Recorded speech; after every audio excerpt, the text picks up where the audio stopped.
வணக்கம் மக்களே. இன்றைக்கி வந்து பார்த்திங்கன்னா கொச்சின் பைபாஸ் ரோட்டில் ஜி ஸ்கொயர் ப்ராஜெக்டில் நமக்கு ஜி ஸ்கொயர் 2.0வில் நமக்கு ஒரு 2 சைட்டு வந்து ரீசேலுக்காக வந்திருக்குதுங்க.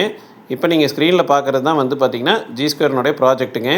ஃபேஸ் 1ல் ஃபுல்லாகவே பார்த்திங்கன்னா அங்கங்கே வீடுகள் வந்து கன்ஸ்ட்ரக்ஷன் பண்ணி போயிட்டுருக்குதுங்க. நாம் பார்க்குற லேண்ட் வந்து ஜி ஸ்கொயர் 2.0ங்க. 2.0லையும் வீடுகள் கட்டிகிட்ருக்காங்க. ஸோ இந்த 2.0வில் வந்து பார்த்திங்கன்னா நமக்கு வந்திருக்கிறது வந்து பார்த்திங்கன்னா மேற்கு பார்த்து சைட்டுங்க. 2 ஜாயின்ட் சைட்டுங்க. இது வந்து பார்த்திங்கன்னா ஒரு சைட்டினுடைய அளவு 3.5 சென்ட்டுங்க. இது வந்து 23 அடி அகல ரோட்டில் லொக்கேட் ஆகிருக்குதுங்க. ப்ரைஸ் வந்து பார்த்திங்கன்னா பையர் வந்து 11.5 லட்ச ரூபா பெர் சென்ட் கேட்குறாங்க. நெகோஷியபிளுங்க. ஸ்க்ரீனில் தெரியிற நம்பரை காண்டாக்ட் பண்ணிவிட்டு நேரில் வந்து சைட்டை விசிட் பண்ணுங்கள். உங்களோட சைட்டு இந்த ப்ராஜெக்டில் ஜி ஸ்கொயர் ப்ராஜெக்டில் சேல் பண்ணுறதுக்கு இருந்ததுன்னா எங்களை காண்டாக்ட் பண்ணுங்கள். நாங்கள் உங்களுக்கு விற்று கொடுக்குறோம். தேங்க்யூங்க.